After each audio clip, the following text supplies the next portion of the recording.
விழுப்புரம் சட்டமன்ற தொகுதியில் 2026 சட்டமன்ற தேர்தலில் ஒவ்வொரு கட்சியிலும் அந்தந்த தொகுதி மக்களிடையே எதிர்பார்க்கப்படும் சட்டமன்ற வேட்பாளர்கள் யார், அவர்களின் பின்னணி என்ன என்பதை விவரிக்கிறது இந்த செய்தி தொகுப்பு. திமுகவின் விழுப்புரம் மத்திய மாவட்ட செயலாளராக பொறுப்பு வகித்து வரும் ஆர். லட்சுமணன் இம்முறை வேட்பாளராக களமிறங்க வாய்ப்பு கிடைக்கும் என்று கூறப்படுகிறது.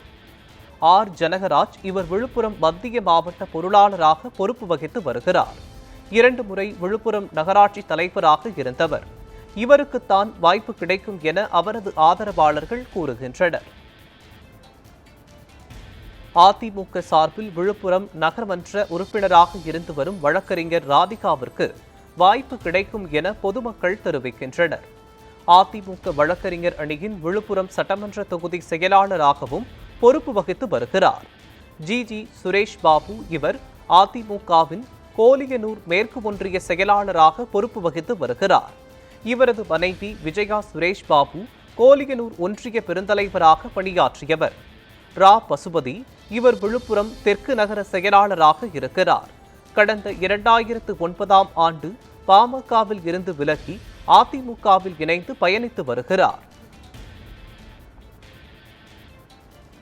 பாஜக சார்பில் ஏஜி சம்பத் கட்சியில் மாநில துணைத் தலைவராக பொறுப்பு வகித்து வருகிறார்.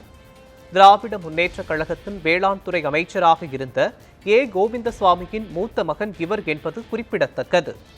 அடுத்ததாக சரவணன் இவர் பாரதிய ஜனதா கட்சியின் விழுப்புரம் தெற்கு மாவட்ட சமூக ஊடக பிரிவு தலைவராக செயல்பட்டு வருகிறார்.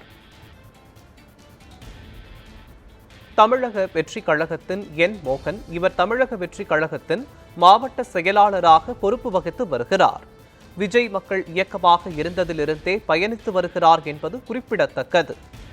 சுகர்ணா தமிழக வெற்றி கழகத்தின் உறுப்பினராக உள்ளார். திராவிட முன்னேற்ற கழகத்தின் சார்பில் நகரமன்ற தேர்தலில் போட்டியிட்டு வெற்றி பெற்ற இவர் விஜய் கட்சி தொடங்கியதும் திமுகவில் இருந்து விலகி தவேகாவில் இணைந்தார். இவர்களில் ஒருவருக்கு தேர்தலில் களம் காண வாய்ப்பு கிடைக்கும் என எதிர்பார்க்கப்படுகிறது. காங்கிரஸ் கட்சியில் 2 நபர்களுக்குள் யார் வேட்பாளர் என்ற போட்டி இருக்கும் என்கிறார்கள் காங்கிரஸ் கட்சிக்காரர்கள். RTV சீனிவாசகுமார் இவர் இந்திய தேசிய காங்கிரஸில் கடந்த 5 ஆண்டுகளுக்கும் மேலாக விழுப்புரம் மாவட்ட தலைவராக இருந்தவர்.